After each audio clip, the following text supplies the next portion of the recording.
Good morning tenth class. आज मैं आपको जो हिस्ट्री का लेसन करवाऊंगी वो फर्स्ट लेसन है और लेसन का नाम है यूरोप में राष्ट्रवाद का उदय, यानी यूरोप में राष्ट्रवाद का उदय। तो लेसन से मतलब स्टार्टिंग से पहले कुछ पॉइंट्स मैं आपको समझाना चाहती हूँ कि जब यूरोप में राष्ट्रवाद आया उससे पहले कौन कौन सी घटनाएं थी जो राष्ट्रवाद को लाने में सहायक बनी।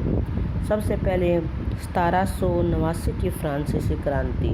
1789 की जो फ्रांसीसी क्रांति के परिणाम स्वरूप फ्रांस में राजतंत्र का अंत हो गया। राजतंत्र यानी राजा का शासन। किसका अंत हो गया? राजतंत्र का। कब हुआ? 1789 की क्रांति। 1789 की क्रांति किस क्रांति के नाम से जाना जाता है? फ्रांसीसी क्रांति। और वहाँ सत्ता फ्रांसीसी नागरिकों के हाथों में आ गई। जब 1789 में उस राजतंत्र का अंत हो गया था, उसके बाद फ्रांस की जो सत्ता थी वो फ्रांसीसी नागरिकों में हाथों में आ गई। इस क्रांति को राष्ट्रवाद की पहली अभिव्यक्ति का नाम दिया जाता है। किसको? कौन सी क्रांति को? फ्रांसीसी क्रांति को। किसका नाम दिया जाता है? राष्ट्रवाद की पहली अभिव्यक्ति का नाम दिया जाता है। मैं फिर एक पर्सन है जो कि जिनका बहुत महत्वपूर्ण रोल है, उनका नाम है मैज़नी। जो मैज़नी है वो इटली के इस महान क्रांतिकारी ने, जो मैज़नी है वो कौन है? वो इटली के एक महान क्रांतिकारी हैं। ये इटली के महान क्रांतिकारी ने यंग इटली नामक आंदोलन चलाया। हम यूरोप का पढ़ रहे हैं तो यूरोप मतलब एक ये नहीं है किसी स्पेशल देश है। यूरोप महाद्वीप में जितने देश आते हैं उनमें जो घटनाएं घटित हुई हैं उन घटनाओं के विषय में हम डिटेल से पढ़ रहे हैं। और जैसे पहला हमने फ्रांस की क्रांति पढ़ी, अब हम एक पर्सन जो मैज़नी नाम है और ये इटली के महान क्रांतिकारी हैं, यंग इटली नामक आंदोलन चलाया। इसके परिणाम स्वरूप इटली में एकीकरण की भावना को बल मिला।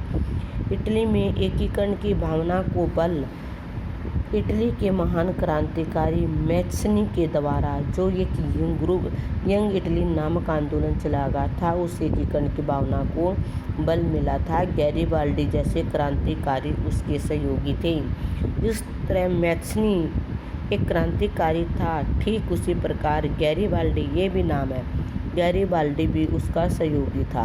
अब हम गैरिबाल्डी के बारे में पढ़ेंगे। गैरिबाल्डी कौन है? गैरिबाल्डी इटली का एक महान क्रांतिकारी था और मैज़नी भी इटली का। गैरिबाल्डी इटली का एक महान क्रांतिकारी था, वह मैज़नी का समकालीन एवं सहयोगी था। उसी समय जिस समय मैज़नी का समय था उसी समय कौन था? गैरिबाल्डी। उसने लाल कुर्ती नामक सेना तैयार की। किसने तैयार की लाल कुर्ती नामक सेना? गैरिबाल्डी ने तैयार की। उसने लाल कुर्ती नामक सेना तैयार की। उसकी सहायता से उसने ऑस्ट्रिया की सेनाओं को हराया। कौन सी सेना की सहायता से? लाल कुर्ती नामक सेना की सहायता से उसने ऑस्ट्रिया की सेनाओं को हराया। उसने इटली को स्वतंत्रता के लिए आंदोलन चलाए। फिर एक काबूर को भी इटली का बिस्मार्क कहा जाता है। इटली का बिस्मार्क कौन कहलाता? काबूर। वह इटली के सार्डिनिया राज्य का प्रधानमंत्री था। काबूर कहाँ का प्रधानमंत्री था? काबूर इटली के सार्डिनिया राज्य का प्रधानमंत्री था। उसने इटली के एकीकरण में बहुत योगदान दिया।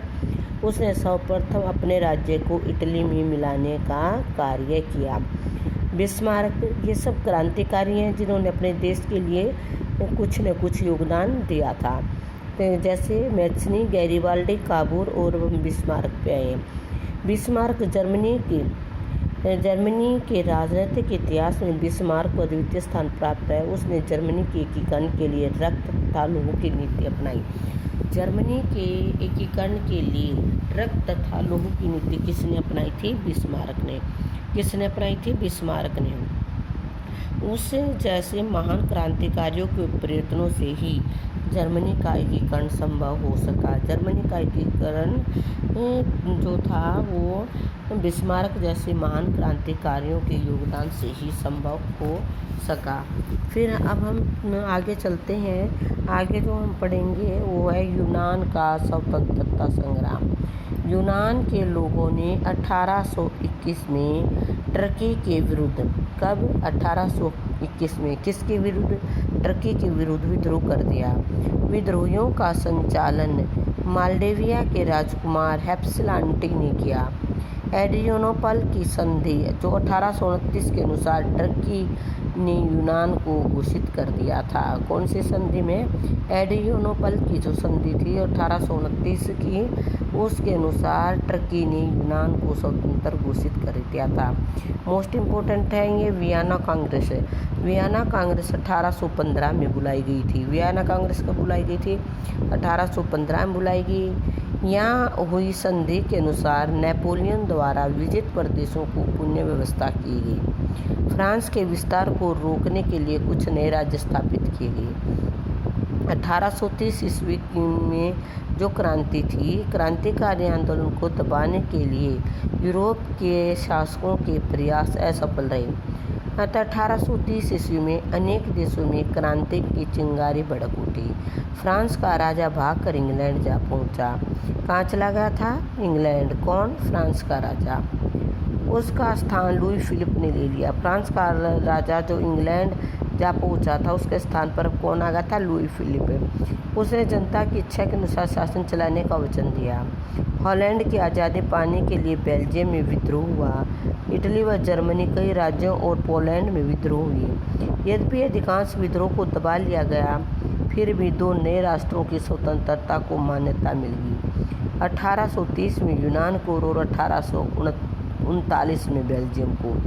कौन से दो स्वतंत्र राष्ट्र उभर कर सामने आए? 1830 में यूनान और 1839 में बेल्जियम। ये नए स्वतंत्र राष्ट्र उभर कर आए थे। उसके बाद 1848 ईस्वी में क्रांति थी। यूरोप में 1848 में लगभग सभी देशों में क्रांतियाँ हुई।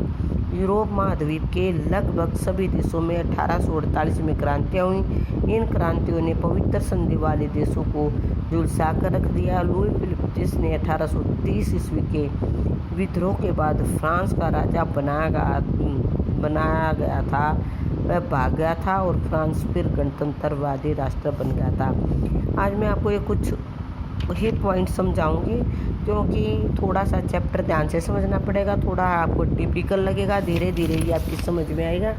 तो इन पॉइंटों को ही अच्छी तरह रीड करना। ओके।